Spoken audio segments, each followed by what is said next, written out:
Hello everybody, welcome to the Wild Ginger Running YouTube channel live broadcast. Today I'm delighted to be here with John Kelly, who has recently completed a second Barkley Marathons. Absolutely incredible. How are you doing today, John? Doing pretty well. How are you? Yes, very good, thank you. Sunny skies out here today in the UK. So if you're new to the channel and you haven't yet watched the previous interviews that I've done with John or seen him popping up in the Ultra Running Advice series filmed at the National Running Show when we met a couple of years back, John is a super prolific ultra runner from Tennessee who grew up with the Frozen Head Barkley Marathons mountains as his pretty much your backyard, didn't you, John? Yeah, just right across the road there.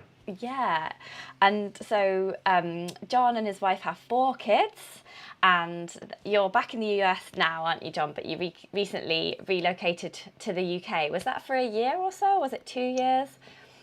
I was in the UK for a bit over 3 years. Did Uh, Did you get caught in COVID in the y UK? yeah, Got stuck. so I hope it will forever remain the greatest irony of my life that I moved my family across an ocean with the sole intent of building a team in person at our company, and then ended up working remote for most Yeah. of the time. The irony, yeah. Oh, well, I'm sure you got to meet a few of them eventually, hopefully. Um, but I think you had other reasons for moving to the UK. I think it was so you could annoy our other recent interviewee and Barkley hopeful Damien Hall by not liking tea and smashing all his Pennine Way records. Well, we had a fun back and forth. I got to have a lot of good adventures while I was over there, and build a lot of friendships that will last long beyond my return. Yeah, awesome. It was really fun seeing you and Damien Hall going head to head on the Pennine Way, and he has actually got the fastest known time record on there now, so you'll have to pop back for a little holiday, won't you? Well, he has the men's fastest time on the spine. He has not gotten the record back on the Pennine Way itself. Oh, okay. I thought that he'd got the Pennine Way record back. Oh No, no, no, I he spoke to he him lately, didn't he? Yo, he's not doing it this year. Yeah, he's leaving it with you for a while. Yes. Yep. Yeah, he had a go at it last year, but I know that he had some really tough wind and some which I feel like it wouldn't be the Penine way if you didn't go out there and have some sort of rough conditions to go with. But he definitely had some strong headwinds when he gave it a go last year. Yes. Okay. Well, we'll wait for that then. So that record is still standing with you, and then you also smashed the Wainwrights record while you were over here, didn't you as well? Yeah, that was a fun last trip through the Lake District just right before I headed back. That was just incredible to get to see, essentially the full Lake District in one go. Yeah. And just have incredible support and people joining me out there along the way.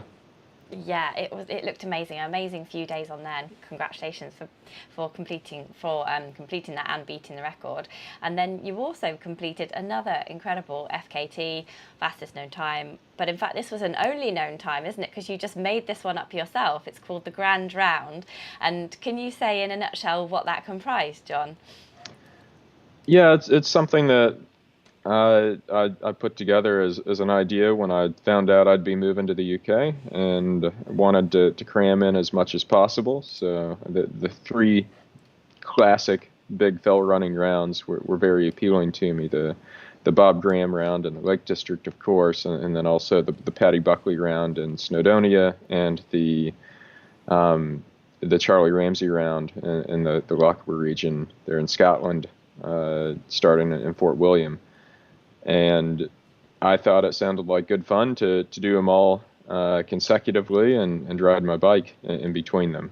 So I had a go at it not much more than a month after I first moved over there, and did the first 2 rounds, hopped on my bike to head to Scotland, and just decided that I was too far gone, too sleep deprived to to safely cycle up that narrow road up into the Highlands, and so called it there and came back and had another go at it the next year, and made it all the way around. Not quite in my time goal, but made it all the way around. Yeah, yeah. Well, even if it wasn't your time goal, it's still the fastest known time on that route. And nobody has even attempted it yet, have they? I haven't heard of any attempts on it. Have you? So there have been a couple people that I think have looked at variations of it, Uh-huh. which is, I mean, fantastic. The more that these sorts of uh, crazy ideas and personal projects can spawn other crazy ideas and personal projects that really just get people fired up, that's great. But I don't believe there have been any other attempts, certainly not any completions of it, other than Mike Hartley's original uh, completion of the 3 rounds, but driving between them instead of cycling between them. Yes, yeah. Well, it's quite a tall order, so we'll wait with bated breath for anybody who wants to try and tackle that one. um, but so everyone who's listening can see that John's no stranger to ultra challenges. But out of everything that you do, or that you dream up, or that you kind of have done in the past, apart from going up against your own nemesis, the security light, and falling off that ladder, would you say that the Barkley Marathons has been the hardest challenge of all of these things that you do? So hard is a very relative term here, and there are many different types of hard, uh, different challenges, different types of pain from from a 5K up to these 5-day events like the Wainwrights and the Grand Round that I've done. So I would say Barkley is definitely the hardest in terms of completion.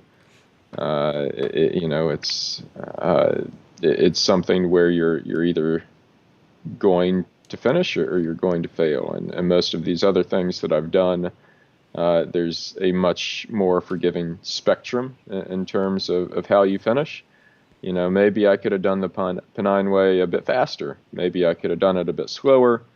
But either in any of those cases, I was going to finish. So Barkley just provides a much more harsh, unforgiving cutoff there, where you're kind of constantly up against the clock and being able to get around and get that done. And we see that with its intended and actual 1% finishing rate.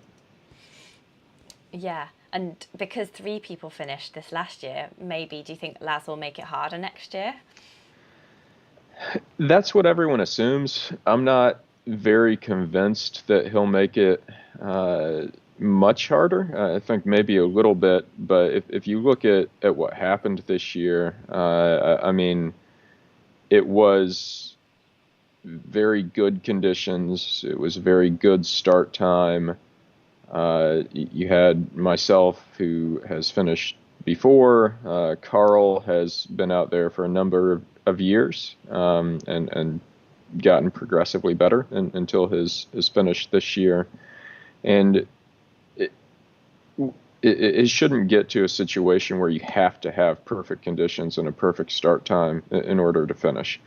So I think that most likely next year it might be just a little bit harder, with maybe a worse starting time and more normal conditions. And so that'll kind of balance out the difficulty in itself without making it impossible, which is not something that he wants to do. Yes, yeah. And because you've done it 6 times, is that right now? Um, yep. Yep. Yeah, I thought just 5, but no, you're right. It's 6. with this year, yeah. And so, how does it compare that first time to the second time that you did it? I'm interested to know. Um, was it a similar feeling when you crossed that finish line, well, the yellow gate, the second time, or did the first time just really trump everything? It was very different for a few reasons. One was the just the different feeling of a second time versus a first time, and the other was the mental state that I was in. Well, and then also very different conditions. So the first time I was in rough shape. We had very bad conditions. It was cold and wet and foggy and rainy on the last loop. I was pretty far gone as far as sleep deprivation goes. I was struggling to stay awake just to get down the easy trail to the finish. And so it was basically just tunnel vision focus on getting to the gate and touching it, lest I forget where I was and what I was doing and wander off somewhere or take a nap and not finish. This time we had a beautiful day on the last loop. I was fully coherent and got to enjoy that and appreciate it and kind of take it in as I finished. So that was a great thing to be able to have those sorts of moments that I missed out on the first finish.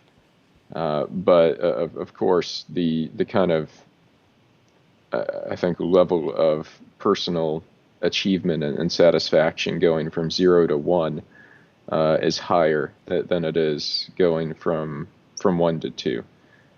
So it was just, this time around was great to join a group of just Jared and Brett Mounty, who have finished more than once, and to, prove to myself the first time wasn't a fluke.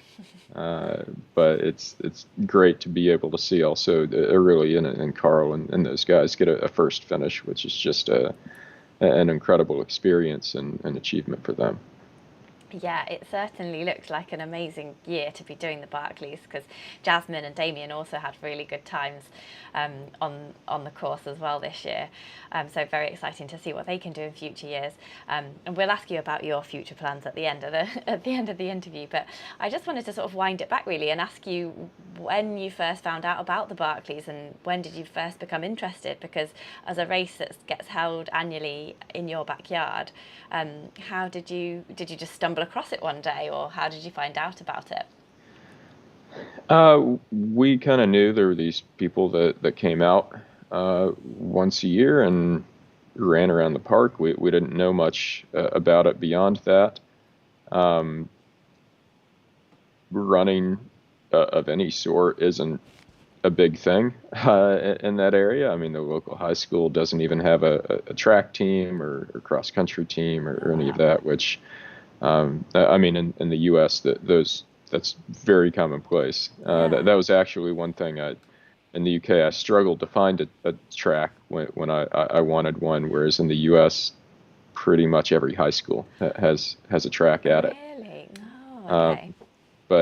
But not at the local high school here. It's a very rural area, and so this whole concept of going out and running long distances was just completely foreign. Uh-huh. I found out about it more from when I got back into long distance hiking and backpacking, which was kind of grad school time period, and I had a good friend from that who showed me an article about the Barkley Marathons and kind of read into it and said, "Oh, that's what these people were doing. That's cool. That would be, I would love to do that, but I'll never be able to do that." So, that's that at the time. And then you got into more of the hiking and more of the running, and then you gradually thought, oh, okay, yeah, I'll give it a go. I'll write to Laz and see if he lets me in. Yeah. So I mean, like you said, I progressed in my running and the kind of adventures out in the mountains that I was doing. And as I progressed and got better and did more things, kind of went from I can never do that to well, maybe I could give it a go and just see what it's like. If I get in to, maybe I could actually have a legitimate shot at this. Yeah, and legitimate shot you gave it. And so to do something like the Barkleys, how do you personally train for that? Do you train for the Barkleys, or are you training for other ultras throughout the year and then just use that fitness at Barkleys? Because it's very hilly, isn't it, in Frozen Head State Park? Yeah, so it's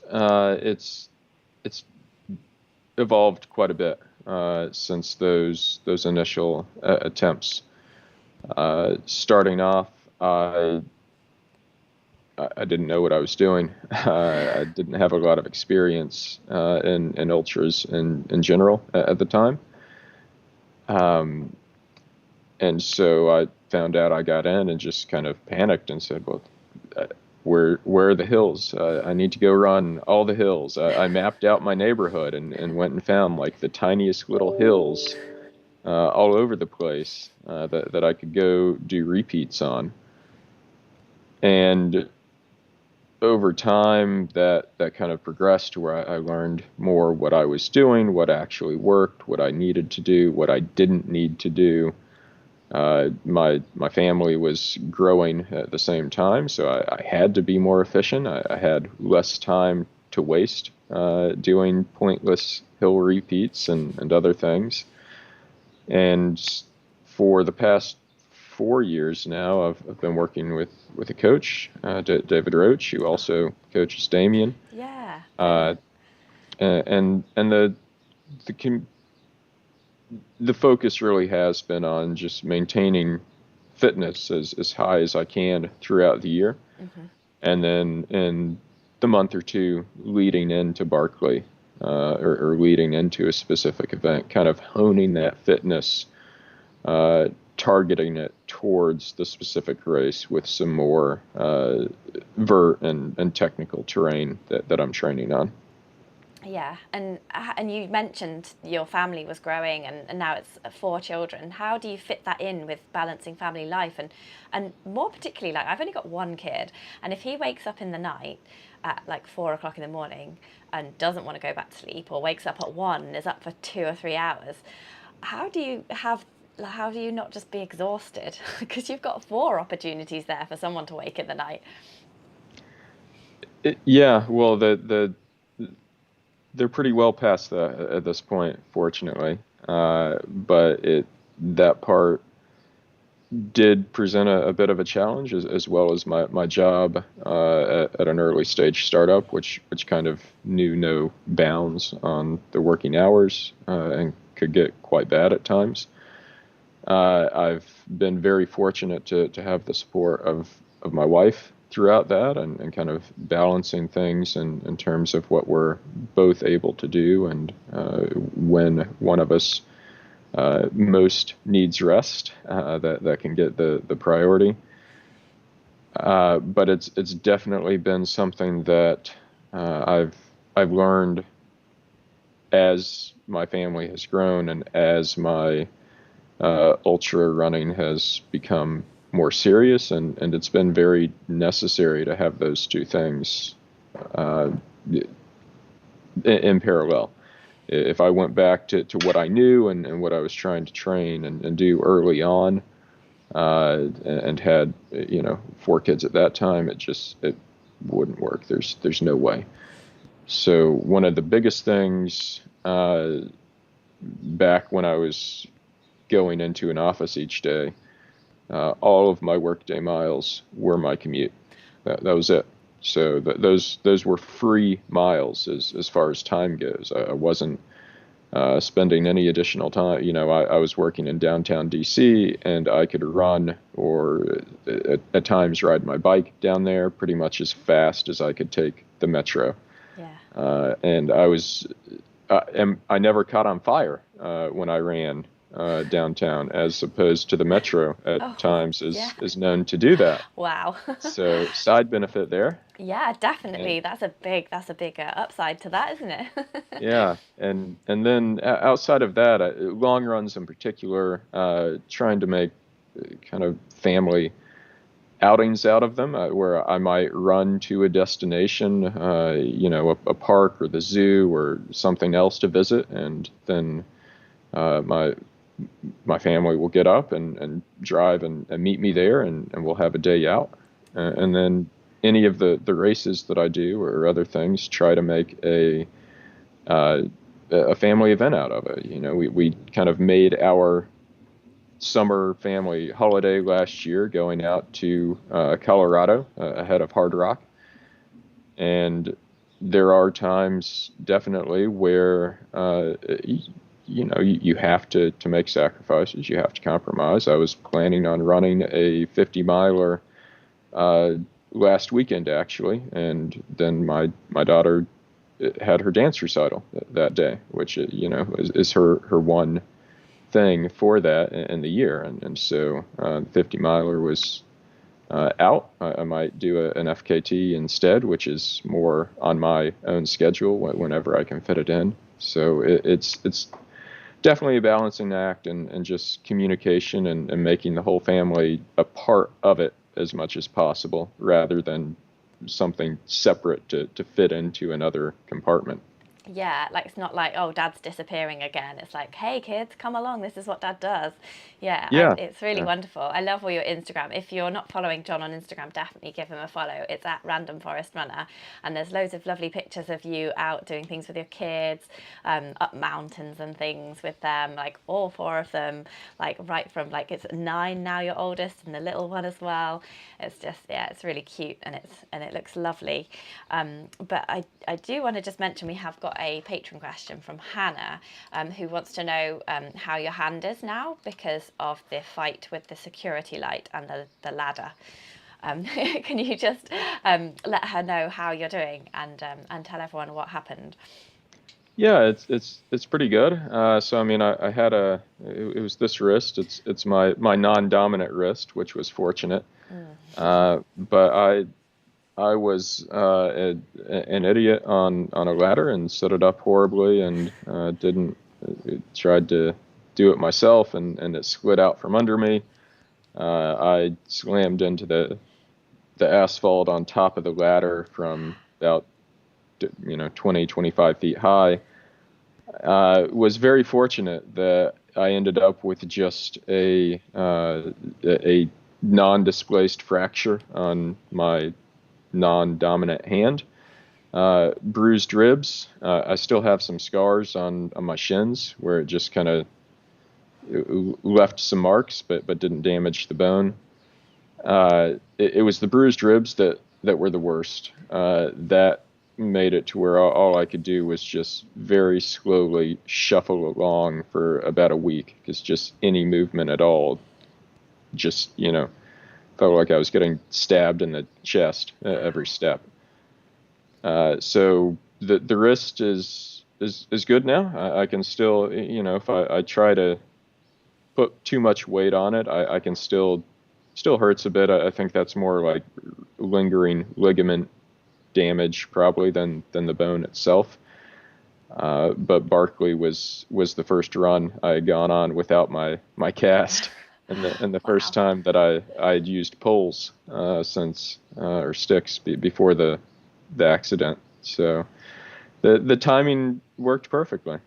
Yeah, it really did. It definitely didn't hold you back with that completion of the Barclays. That's absolutely fantastic. And so just before we get into the actual Barclays itself, Damien came to visit you, didn't he, in Tennessee? Did he stay with you, I think, or stay near you, and you took him out and showed him the sights and showed him the food? How was that? Yeah, so he was staying nearby. He came out about a week early to uh, be able to get out in Frozen Head and to learn the park, learn the terrain, and what to expect a bit. And I took that chance to go on some runs, show him around out there, and also show him some of the local fine dining and cuisine, as I just had the opportunity to spend 3 years plowing through UK delicacies. So I wanted to return the favor there. What is it about tea that you don't like? I Well, think Damien's very offended by this. the kind of tea we drink around here is the kind where sugar is an ingredient, not an additive. Okay. You have to dump it in while it's brewing to get it super saturated. Yeah. Which is you can't add the sugar afterwards. You just it won't dissolve enough. Damien seems to be real stuck on the iced part. That typically here it would be sweet iced tea. And Okay. so he gets particularly stuck on the iced part, but it's the sweet part that's important. Uh, the iced, I still maintain to him that if he had to deal with summers where it was 40 degrees Celsius and 90% humidity day in and day out, that he might want a bit of ice in his tea in the afternoon as well. Yeah, definitely. Yeah, we don't often get days like that here in the UK, but it is changing a bit here. um, and he said that he really enjoyed, was it the cinnamon buns? There was some kind of bun that he actually forgot to be vegan for a few minutes just whilst he sampled those. So Yeah, you showed him the dark ways.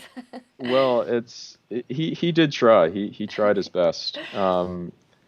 But there are a few local fast food restaurants I took him to and tried to show him the best I could what are often called fixins or side items, which there are some veggie options there and certainly some vegetarian items, but it's extremely hard to come by complete vegan options at a lot of these restaurants. I mean, a lot of U.S. Southern food comes from a time where it's a very rural and it was impoverished area. So, when people were making food, that they had flour, butter, and milk, like that.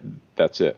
So uh, most Southern foods are in some way derived from those things, and it's very difficult to find local items that don't have that in some way. Yeah, well, he really liked the Sonic cinnamon buns, I think it was. Yeah, well, they're Yeah. just these little bites. I mean, it's sort of like sticky buns, but they're filled with frosting. Ah, sounds amazing. Or no, actually, I think they're filled with some sort of like cinnamony paste, and then there's frosting that you dip them in. Wow.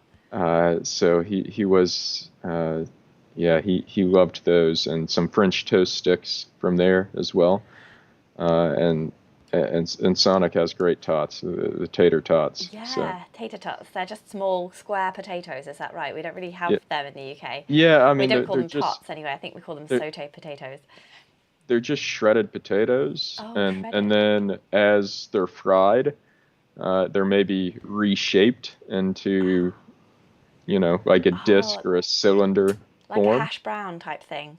Eggs, yeah, basically, it's just hash browns, but shaped into little bites instead of fully shredded. Yeah, So, it sounds that good. probably could have made a great Sonic commercial with after Loop One. I was sitting there eating my tots, and he had some of his Cinesnacks things. So, missed an opportunity there.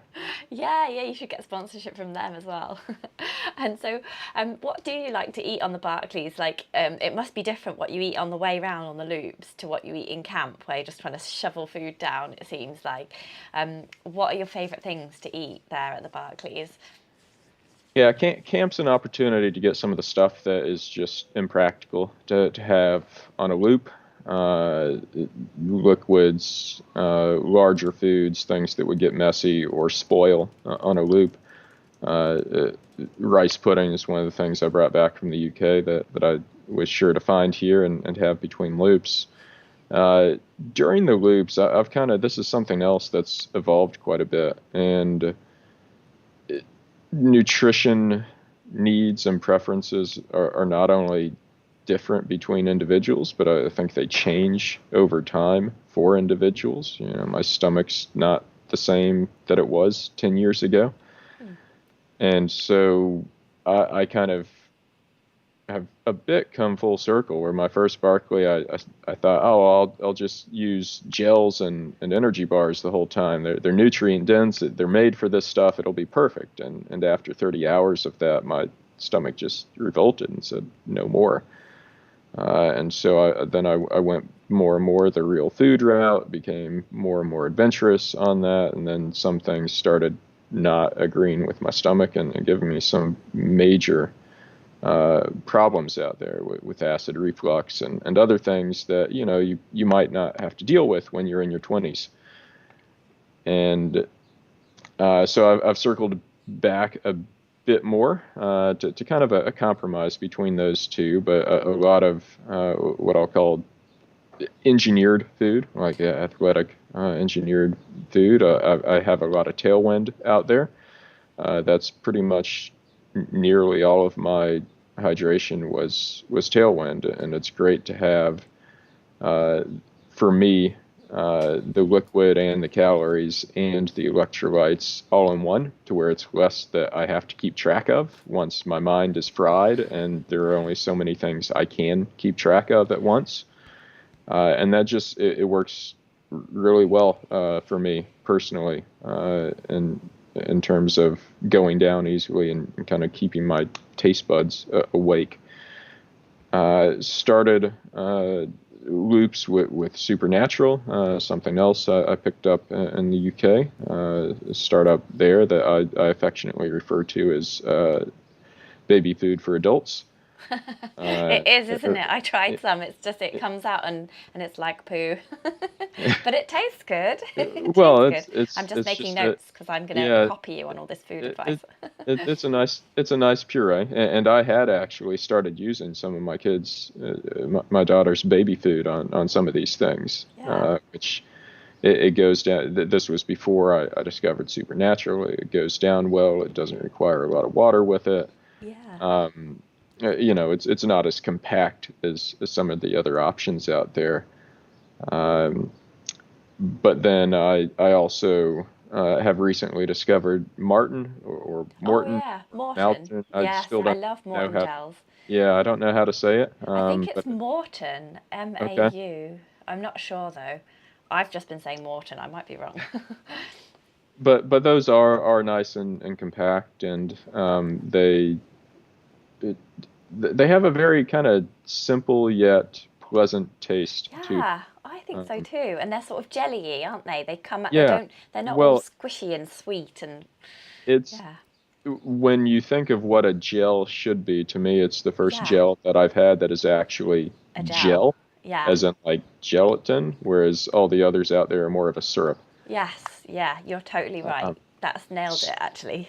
so those are my consistent ones, and then so maybe half my calories are coming from tailwind, and then I'm kind of alternating between one of those engineered foods and a real food. Hmm. So maybe like 50, 25%, 25%, and that real food will typically be like a little Debbie cake. Some of the things that I introduced Damien to, he brought me some jelly babies, so Oh, I had some of excellent. those out Do there they as well. not have jelly babies in the USA?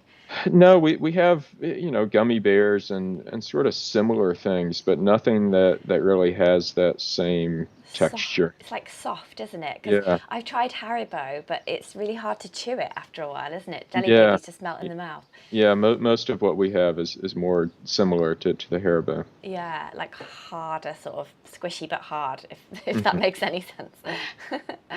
And you just mentioned Damien there and picking up stuff from the UK again. What was it like having Damien there with you? Because you were going around with him, and he said you were being really generous in showing him various things. And was that nice for you to be showing all those things to him?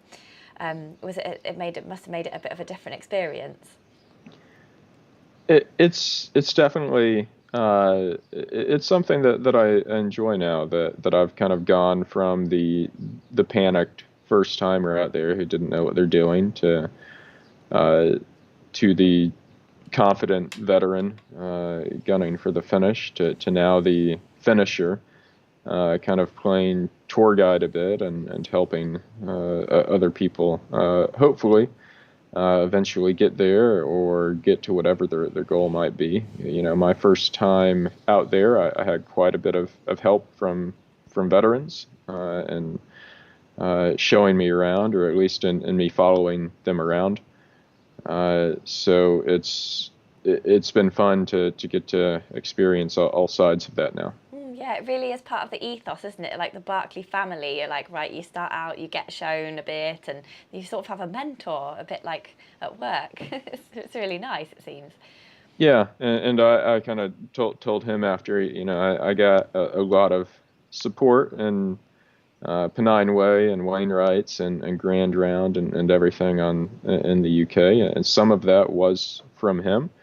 All those people that supported me couldn't come over and do Barkley themselves, so I kind of had no choice but to focus all of that on him. Yeah. And some on Jasmine as well as much as I could, although she wasn't. And Nikki Spinks as well was out there, and Tom Hollins, and so we weren't running together, but again tried to show people around as best I could. Yeah, it's really nice, isn't it? I just think that's lovely about the Barkleys and the people that do the Barkleys. And we've got a live question from Arlene, who says she noticed in one of the videos that she's seen about the Barkleys that Laz puts the runners to work, like carrying logs and things. For example, Jasmine was carrying wood for a fire, Jasmine Paris. She wants to know, did Laz give you a task before the start? Laz doesn't so much give those tasks out as just people pitch in and help. The firewood shows up the day before the race, and it needs to be carried up to where the fire is, and other little things here and there that need done in camp. And it's a small camp, a small group of people, and so people pitch in wherever they can, or hopefully make their crew do it in a lot of situations, so they don't wear themselves out too much before the race. Yes. Okay, so everyone just pitches in and helps. And I've got quite a random question here from Tadeusz Cantwell. He's over in Ireland. He says, this is a random question. He's noticed that many US podcasts are hosted by people who say dude and bro a lot. How representative is that of the trail running scene over where you are? I think there are some regional variations here as well. You've kind of got your East Coast runners and your Boulder people and your Flagstaff people and your California people, and so there's some variation there, and definitely across some generational changes as well. But those are definitely things that, if you went to a big ultra, I think particularly out west, you'd hear those quite a bit. Yeah. Are you partial to saying dude and bro yourself at all? I might occasionally let out a dude if it's an exclamation of some sort, like, dude, why'd you do that? Bro is not something that I think is really in my vocabulary, unless I'm saying it ironically somehow. Yeah. Or to your actual brother, if you have one. Yeah, I do. I think You could probably say it to less him. likely to say it to him. Yeah. Yeah, you could say dude, bro, in the same sentence with him. Yeah. So today says, as an aside, I am hoping for an Irish finisher one day, because that's where he's from. That would be great. Yeah, we could have fingers crossed for I'm Irish way, if you go back like 200 years. that. There we go. Ke- Today Ke- we have our Irish finisher. Kelly Double. is a very Irish name. Yes, it is. Yes, double. There you go. Today already done. Double finisher for you. And then we have a question from Hannah, another question from Hannah. She's the one who asked about your hand. She says, another question is foot pain. Mine really deeply hurt towards the end and afterwards of a 168-mile race last month. Does it ever get better? It's the only thing that puts me off ever trying the full summer spine race. So yeah, have you got any tips on foot pain? Like, do your feet hurt after the Barkleys? Well, there are a lot of different types of foot pain. There's foot soreness. There's blister pain. There's if you actually sprain your ankle or do something, it can start to hurt. There can be joint pain in your toes. I sometimes deal with that just a bit. Some of those things you learn that they're just going to come and go, and so you can kind of learn to ignore them and distract yourself or focus on something else.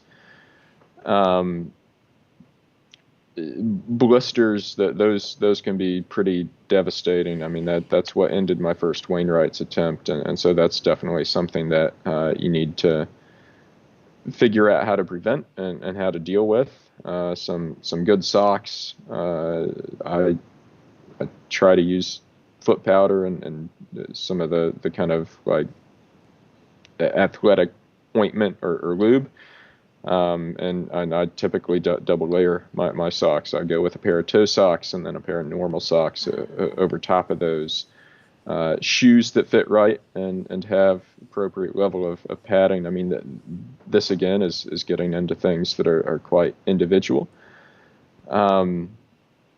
But it's very important to learn the difference between something that's annoying and might go away and something that's an actual injury and is going to get worse or risk long-term damage if you continue. Yeah. And there are also some things in these long multi-day races like Barkley that I kind of look at and I say, great, that this will help keep me awake. Oh, God. So the pain of the feet helps you stay awake.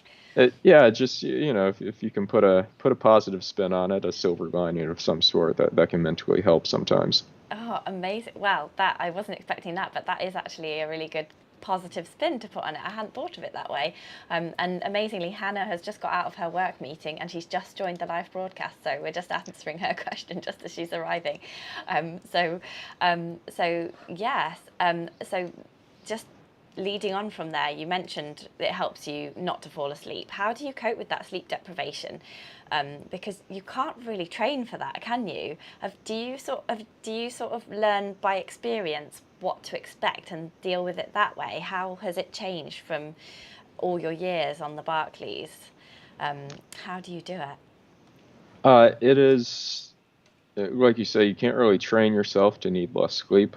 You can learn how your body reacts, what works best for you in terms of sleep strategy and how long to nap and when to take those tactical caffeine pills or gum or gels or whatever else. It's not something, like even if you try to practice it, I feel like you just don't get the true experience as you do if you're out in a race. And I think that trying to practice it, you end up doing more harm than good. Okay. By depriving yourself of that sleep. Yeah, So because it's it good is for recovery as well, isn't it, sleep? Yeah. So it is something that I've learned a lot over the years of doing these multi-day races and other events. And I know I've learned my own circadian rhythm. I know that there are certain times of day where I'm going to struggle. It's inevitable, and I know when those times come, I can either preemptively take some caffeine just before that and try to coast through it, or if it does hit me, I know that, hey, if I can just get through this little time window, then I'll magically be okay on the other side. I'll become awake and alert again, and so I just need to get myself through this tough stretch, and then I'll be fine. And then otherwise learning kind of when you might need a real sleep of 1, 2, possibly even 3 hours. I generally try to, most of my naps are either 15 minutes, 40 minutes, an hour and a half, or 3 hours, or at least aiming for 3 hours. I think a couple of times on Wainwrights I aimed for that and ended up waking up after 2 hours, which at that point you get going. Nothing's worse than trying to sleep and not falling asleep, and then you're wasting that time. And so one thing that on things like Barkley, where I don't need real sleep and might just take a couple naps, I try to just take advantage of dirt naps, just doing it when it hits me on the trail, because I know that at that point in time I can go to sleep quickly, I won't waste time trying to fall asleep or getting prepared and getting into a sleeping bag or into a bed or whatnot. I just hit the ground and I'm out, and then I get up and keep going. It's very efficient. Yeah. And Damien said that you guys fell asleep on a book so that the next runner would wake you up. I think that's a genius idea. Yeah, it sounded genius. Unfortunately, the next runner showed up like 30 seconds later, so we didn't Yeah. actually get any sleep. Yeah. And Running Geek Girl says John Kelly is the creator of the John Kelly nap. Is that a thing? Uh, I'm not sure what she I, means. I guess it could be. I've done a number of those dirt naps in some interesting locations, particularly at Barkley. There's my second attempt back in 2016. I finished my fourth loop and only had like, I mean, I was pretty far out of it, but only had like 10 minutes left to start my fifth loop. So I started my fifth loop and made it, maybe 100 feet, 200 feet up the road there, just from the gate, still within full sight of camp, and just laid down and took a nap. So that's that became known as Upper Kelly Camp. I don't recommend it. It's got quite the bug infestation. Oh Uh, no. Yeah. Oh, well, at least everyone could see that you were safe. And maybe, the clamour of camp would have woken you up so you wouldn't sleep for too long. And Arlene says, does John ever have hallucinations? Yeah, I thought it was quite funny, the hallucination that wasn't a hallucination that you wrote about in your blog. yeah, uh, I've never had a hallucination. I feel like I'm missing out a bit here. I've had those things that, out of the corner of my eye, maybe I see a tree that looks like a person, but then I look at it and say, oh no, that's a tree. Yeah, but you I've know never what? had. I've had those when I'm not sleep deprived. Yeah, I see stuff in stuff throughout the corner of your eye, even if it's like a little bit dark or in shadow, or it's just you're just running along. So, yeah. yeah. It's I haven't had the full on persistent hallucinations where it's kind of like, oh, I see a purple unicorn flying in front of me, and it's still there, and I know it's hallucination, and it's still there. I haven't had that sort of thing, and so I don't feel like it'd be great to experience it just once to see Yeah. what people are talking about. My problem is I can't stay awake. I can't stay on my feet. I'll start stumbling along the trail and just at risk of falling over and napping right there unwillingly. And so I was trying to do that on loop 5 this year, and was trying to nap in some. The alarm on my watch didn't work, and so I was trying to nap in some very uncomfortable spots, so that after a brief period, my body would become more uncomfortable than it was sleepy, and wake itself up so I could get going without sleeping through the end of the race. And so one of those were some muddy tire tracks that I found alongside a trail, and Comfy. laid down in those, and looked up and saw one of my friends, from one of my childhood friends, and he just kind of said, oh, hey there. Hey, dude. Yeah, yeah. And he just said, oh, hey, that's a John Kelly nap if I've ever seen one. And I I can't remember what exactly I said. I mumbled something about it being Barkley and Loop 5, and I just needed a little nap, and uh, he kept going with his family, and I think his wife gave me a bit of a weird look, as she should have.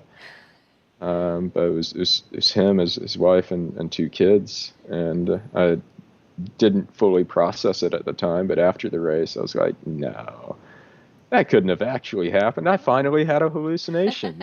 What are the chances that, like, out on a Thursday morning in the middle of Frozen Head, one of the few places on the course where you might actually see someone where you're not off trail in the woods, I see my childhood friend that I haven't seen or talked to in 20 years, and I recognize him immediately in my sleep-deprived state, and he just continues on as if everything's normal, seeing someone lying in muddy tire tracks in the woods trying to take a nap.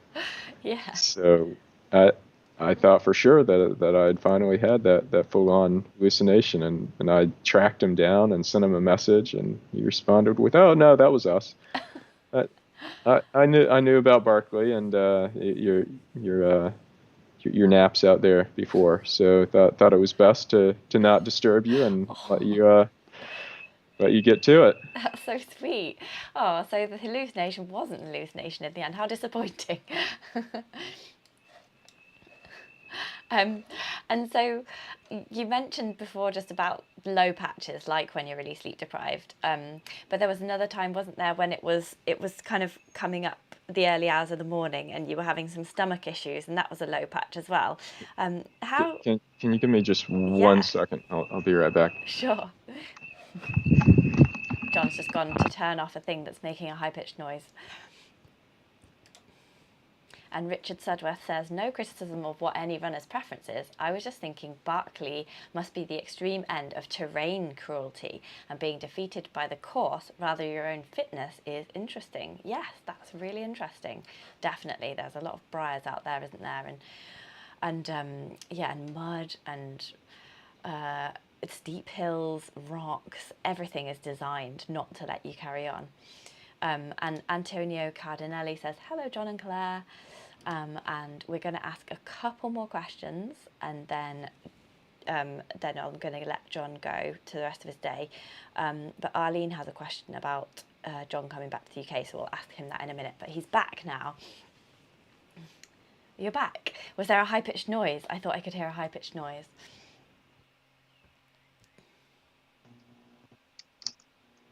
Hey, can you hear me? Yes. Was it the high-pitched noise that you went to deal with? Yes. Yeah, it sounded Sorry like about that. A kettle boiling. No, it was an alarm going off. Oh, okay.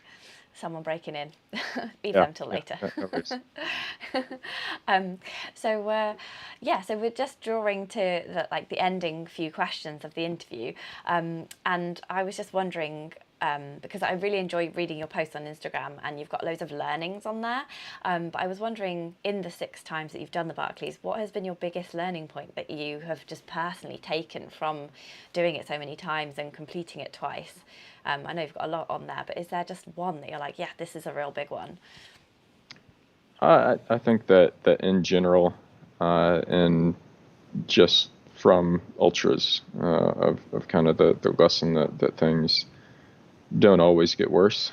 It might seem like you're in a tough spot, and things are continually getting tougher and headed downhill to an inevitable crash and burn.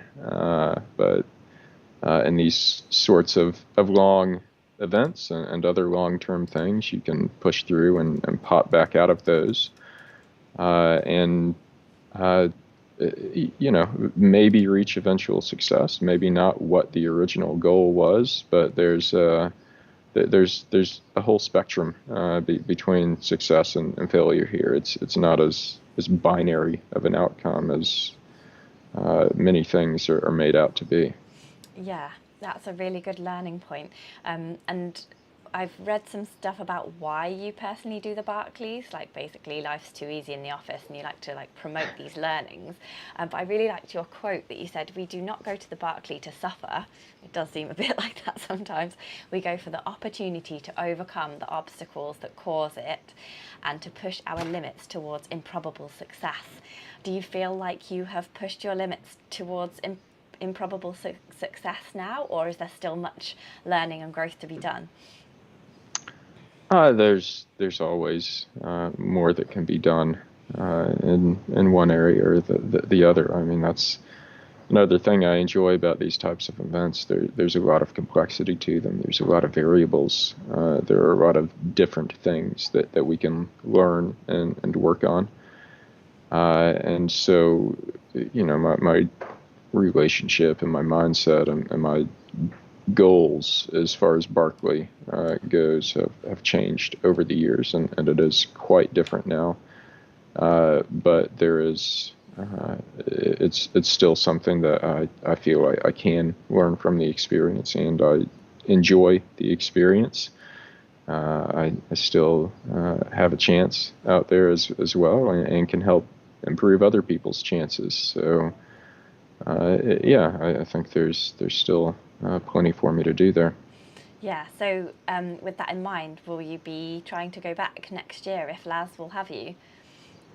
Well, he has no choice in the matter. Oh, because you won, you get to go Yeah, back. yeah. Ah, Once yes, I you forgot. finish, you have a guaranteed entry. Ah, amazing.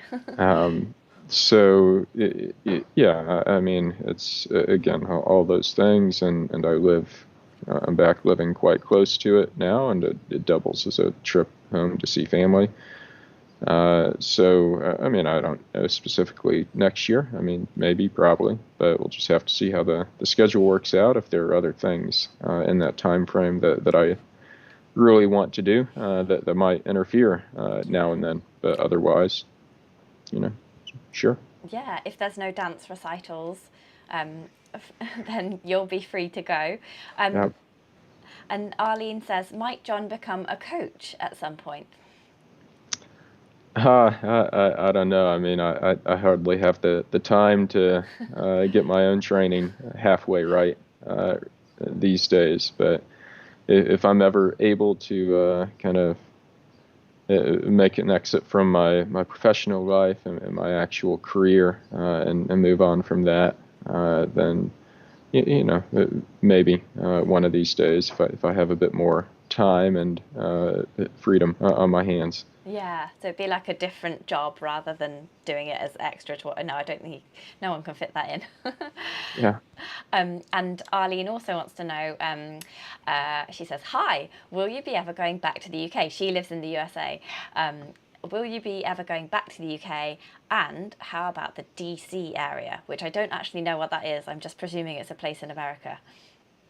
Yeah, so I'll hope to be back in the UK and take on some additional challenges there, some unfinished things that I never quite got done, or maybe revisit some of my great experiences that I had. The DC area is Washington, Oh, DC. okay, Washington DC. I was like, D, like Detroit. What does that Yeah, stand for? it's DC itself is quite a tiny little box shoved in between Virginia and Maryland. And so the DC area is or the DMV for DC, Maryland, and Virginia. I lived there for 5 years before moving to the UK, and so yeah, I'll definitely revisit sometime.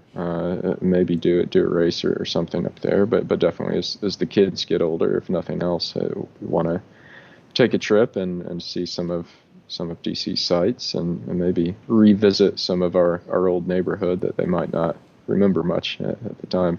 Yeah, that sounds awesome. And are you allowed to say, like, are you wanting to keep it a secret what things that you might have planned in the UK in the future? It's no problems if you don't want to tell us, but I just wondered if we could be nosy. Yeah, there's, I mean, still a lot of uncertainty around those. I mean, it'd be great to revisit the spine at some point in time. Maybe some variation on something like the Grand Round. Swimming, I you need to add swimming to the Grand Round, I feel. You need to do uh, a Frog Graham round. Have you heard of that? yeah, I have swimming's not my thing. I did Oh, did I thought you were a triathlon. triathlon. I thought you were a Oh, triathlete. I was, and swimming is one of the primary reasons why I'm no longer a triathlete. Oh, but I'm sure you'd be better than most people at swimming. Um, Most runners aren't very good at swimming, so you uh, could just, dip a toe in. I also came up short in all my attempts at unsupported winter rounds, which those were amazing experiences. Well, three of the four were amazing experiences. The other had some quite terrible weather. Yeah, it's really But dicey. yeah, I mean that's something that would be fun to give another go at, and again, relive the experience if even if I'm still not successful at them. Yeah, yeah, we do get some good winters sometimes in the UK. Um, and Arlene says that she remembers you from the Miners Lady 8 hour race a few years ago. So sounds like a good race. And today says, would John do a backyard ultra? It's something I'd love to try at some point. I for a while, definitely had big dog's backyard on my radar. These days that has grown tremendously, and these days Laz is quite strict on that. On you need to have a qualifier in order to do it. And to be honest, I mean those sorts of things they take a lot as far as the effort itself, the time spent on it, and then the time spent recovering. And for me, typically I can kind of do about 3 big things per year. Mm-hmm.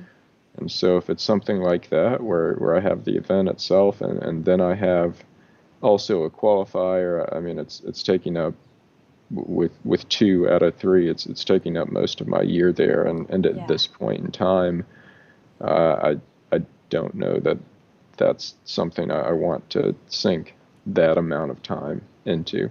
yeah, One of these days, I'm sure, yeah. but we'll see. Yeah, you gotta devote a whole year to stuff like that, haven't you? Like, then you're just doing one thing per year, really.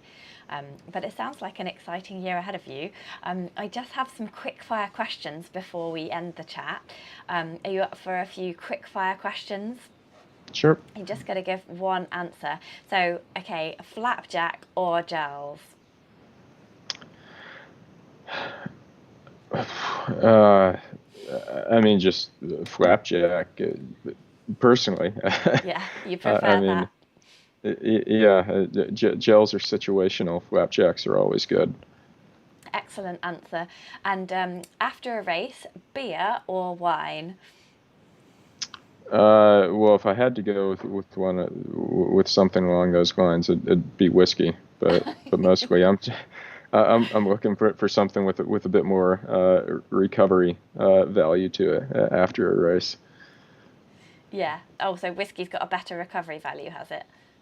No, none of those Oh. do, very Oh, right. much. So, Okay. if I'm Yeah. going for something without that, I'd go with Yeah. whiskey. Go with whiskey, but definitely not tea. Not a cup of hot tea. No. No, definitely not that. Okay, a Kindle or a real book? I know books are a big thing in the Barclays, so interested to see what you say here. I don't have a lot of time for reading these days. So if anything, I'd have to take choice C and go with audiobooks. Ah, brilliant. Yeah, listen to it on your run. I like the way you're just like totally reframing this whole quickfire questions and adding your own there. That's brilliant. Okay, so music on your run, like with headphones, or bird song, which do you prefer? Yeah, I don't listen to anything on my runs. That's my one time of day to kind of disconnect and not have to think about anything or not have to have any external noise and distractions coming my way. Ah, so no audiobooks on the run, then audiobooks just for No, doing chores and stuff. yeah. I see. And art, classical art or modern art? Uh, Not much of an art person, so what little I know about those two, I'd have to go with classical. Okie dokie. Camping or a holiday cottage? If it's just me camping, if it's with my family, at this point, a cottage. As the kids get older, the switched camping there. Yeah, definitely easier in a holiday cottage with kids. Two more, seaside run or mountain run? Mountain, but good places in the UK, you can have both. Yes, yeah, very, very good point. And would you plant a tree or take a race t-shirt? tree for this point. You know, there's that occasional very, very special race where I might want a memento, but for the most part, definitely the tree there. So I've worked with trees, not teas, Yeah. quite a bit over the past few years, and they're a great organization. Yes, brilliant. Well, they're all brilliant answers, John. I love the ones that you just made up as well. Thanks so much. It was really brilliant to chat to you this lunchtime. And congratulations again, obviously, on your second Barclays. And I hope your training this year goes really, really well, and hope to see you in the UK sometime and at the next Barclays, possibly. Thanks so much. Have a great day.